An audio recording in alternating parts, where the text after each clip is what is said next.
Oke, di mana pada definisi dari kesehatan wanita itu tidak ada keadaan fisik, mental, kemudian tidak ada terjadinya sosial kesejahteraan, bukan karena adanya penyakit ataupun kelemahan. Namun, ketika wanita yang sedang hamil biasanya terjadi kelemahan karena adanya perubahan fisik seperti adanya peningkatan hormon. Peningkatan hormon tersebut itu yang akan merubah semua atau beberapa kelemahan-kelemahan pada yang dialami atau keluhan-keluhan yang dialami oleh ibu hamil. Lanjut. Kemudian untuk ruang lingkup kesehatan wanita. Jadi kita sebagai peran fisioterapis ketika sudah menjadi seorang fisioterapis, kita bisa menjadi seorang edukator atau edukasi, kemudian bisa memberikan promotif atau promosi kira-kira bahaya, misalkan duduk terlalu lama kepada ibu yang sedang hamil. Misalkan pun juga bahaya ketika di trimester pertama, di mana pada trimester pertama itu sangat dianjurkan untuk beristirahat atau pengurangan mobilisasi karena ketika di TM1 itu masih rentan terhadap keguguran misalkan. Kemudian kita juga bisa berperan sebagai pendidik, bisa berperan sebagai praktisi, konsultan, dan peneliti. Nah, kita bisa berperan sebagai praktisi misalkan ibu hamil dengan keluhan nyeri pinggang, kemudian ada odem, atau di kedua kakinya, atau di AGB, anggota gerak bawah. Nah, kita bisa memberikan senam hamil. Kemudian kalau ada ibu yang kurang bisa mengatur pernapasannya karena mungkin sesak napas, karena faktor dari kehamilan, kita bisa lakukan breathing exercise. Tentunya dari mana kita belajar? Kita bisa mengikuti pelatihan-pelatihan yang sudah banyak kita temui di era sekarang. Jadi sebenarnya peran fisioterapi terhadap manajemen kesehatan wanita itu sangatlah luas, dimulai dari upaya tindakan promosi sampai ke edukasi, bisa juga sebagai pendidik, bisa juga sebagai konsultan dan bahkan peneliti. Lanjut. Kemudian manajemen fisioterapi pada case 1 misalkan terjadi, misalkan di sini kita untuk mencegah terjadinya disfungsi muskuloskeletal. Nah, di mana pada ibu hamil itu biasanya terjadi disfungsi muskuloskeletal karena misalkan ketika ibu bayi udah masuk di tahap trimester kedua dan ketiga biasanya terjadi back pain. Keluhannya sangatlah banyak, back pain, konstipasi, kemudian siatika atau nyeri menjalar dari punggung bawah hingga ke kaki, kemudian terjadi kesemutan dan bahkan odem.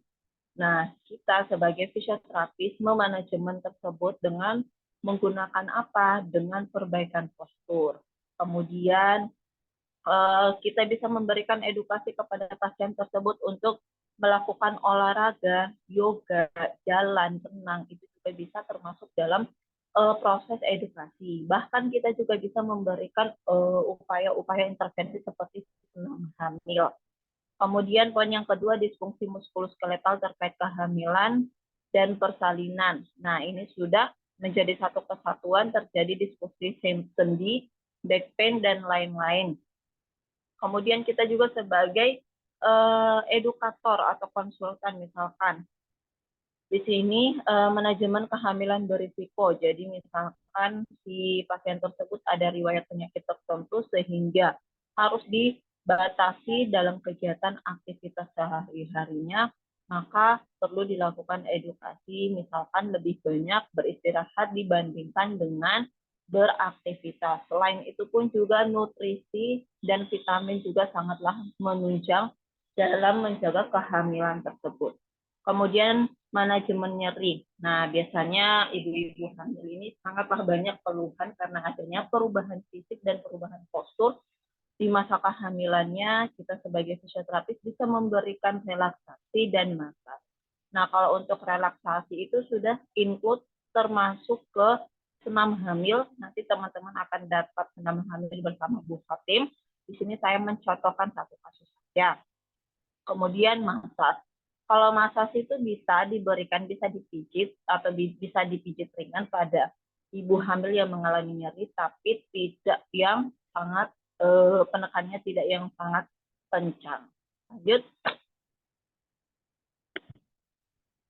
Kemudian di sini misalkan ada berbagai macam kesehatan-kesehatan atau masalah-masalah kesehatan yang terkait tentang kesehatan wanita, di mana pada kesehatan wanita itu terkait tentang ginekologi, urologikal, dan juga gastroenterologi, di mana terjadi pelvic floor dysfunction. Nah, ketika terjadi pelvic floor dysfunction atau otot-otot daerah pelviknya ini kurang bekerja dengan bagus, maka terjadi inkontinensia urin dan juga feses. Jadi tidak mampu menahan BAK dan BAB-nya karena terjadi kelemahan otot di daerah pelviknya. Kemudian terjadi sexual dysfunction pun juga sama, karena terjadi pelvic floor, jadi terjadi kelemahan pada otot daerah pelviknya sehingga menyebabkan terjadinya sexual dysfunction. Nah, kemudian overactivity dan bahkan nyeri pun juga bisa disebabkan terjadinya oleh pelvic floor. Kemudian yang kedua adalah disfungsi bladder dan uretra atau kandung kemih. Nah, ini misalkan terjadi ISK, kemudian bisa menyebabkan terjadinya konstipasi juga bisa. Kemudian chronic pelvic pain. Chronic pelvic pain ini biasanya konstipasi.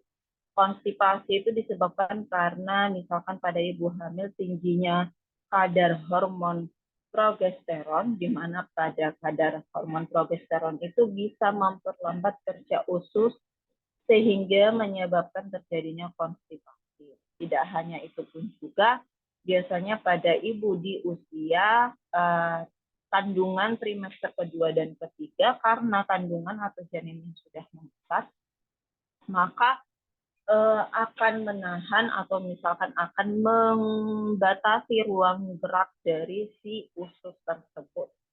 Kemudian ada endometriosis juga bisa karena ada chronic pelvic pain, dysmenorrhea juga bisa, dyspareunia itu misalkan sakit ketika berhubungan seksual.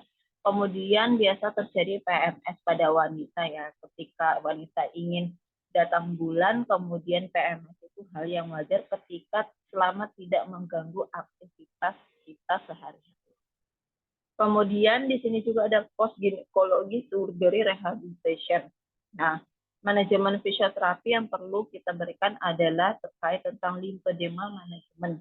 Lymphedema management itu terkait tentang vaskularisasi pada daerah anggota gerak bawah. Biasanya terjadi odem.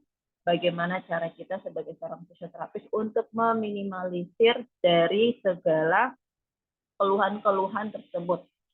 Kemudian untuk manajemen fisioterapi bisa misalkan kita tinggikan kakinya, kemudian jantungnya lebih tinggi, kakinya lebih tinggi dibandingkan dengan jantungnya. Next. Kemudian kondisi lain yang berhubungan dengan case one bisa jadi karena bone health. Nah, gimana cara preventionnya atau pencegahannya? Jadi kita bisa terkait tentang osteoporosis sedini mungkin, misalkan meminum susu, rutin olahraga sehingga terjadi atau menghindari atau mengurangi keluhan-keluhan ketika menjelang usia tua.